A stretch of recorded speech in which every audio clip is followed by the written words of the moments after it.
What's up guys, welcome back to my channel. I have reviewed over 50 resumes in the past 2 months, and I made this video to share some of the easiest changes you can make to your resume so that the recruiter or hiring manager will take a second glance at your resume and maybe give you a chance to interview for that dream job or internship.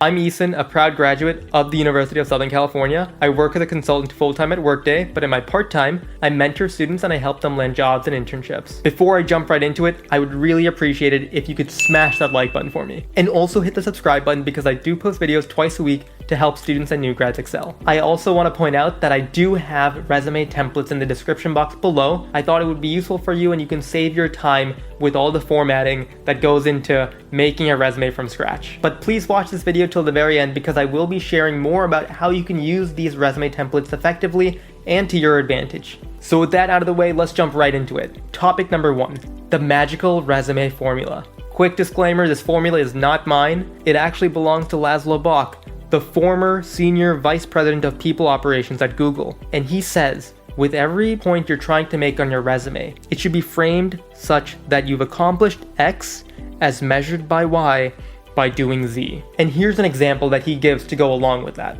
Instead of saying, studied financial performance of companies and made investment recommendations, you could say, improved portfolio performance by 12%, 1.2 million, over 1 year by refining cost of capital calculations for information poor markets and reweighting portfolio based on resulting valuations. So I would recommend you comb through your resume and make sure you're following this formula. Not only are you going to be able to clearly state what you're trying to convey, but you're also quantifying your experience, which is so important. Point number 2, format appropriately. I read a statistic that said the average recruiter reads your resume for no longer than 6 seconds, which is crazy. 6 seconds. You put all this work into your resume and they're only looking at it for an average of 6 seconds. And this is why it's so important to make sure the formatting is accurate. And to help with this, I'd even recommend you think about how your resume is perceived by, let's say, the recruiter, as opposed to what kind of content you're actually putting on there.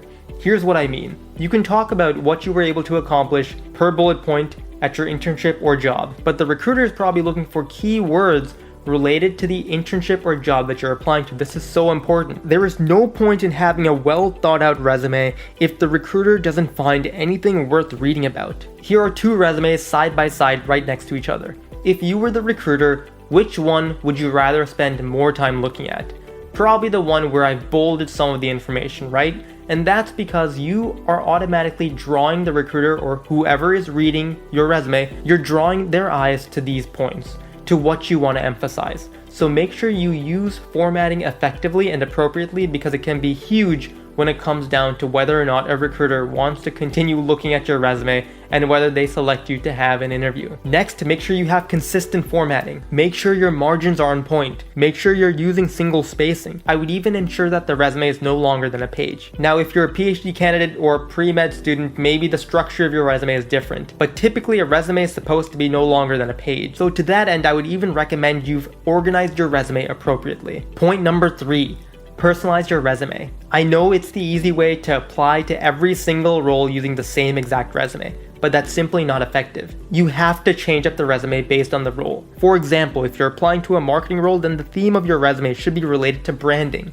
This is just an example. Now, if you're actually applying to a marketing role, relate back to the keywords that were in the job description and focus your resume around those words. Another example, if you're applying to a finance role, then perhaps the theme of your resume should revolve around how you've helped the bottom line. I want to quickly point out that I have added some resume templates in the description box below. With recruiting season around the corner, I hope that now you're able to use these templates to your advantage, apply to those companies that you really want to work for. And as always, if you have any questions, feedback, or suggestions, please leave a comment below. And with that, I'll talk to you soon.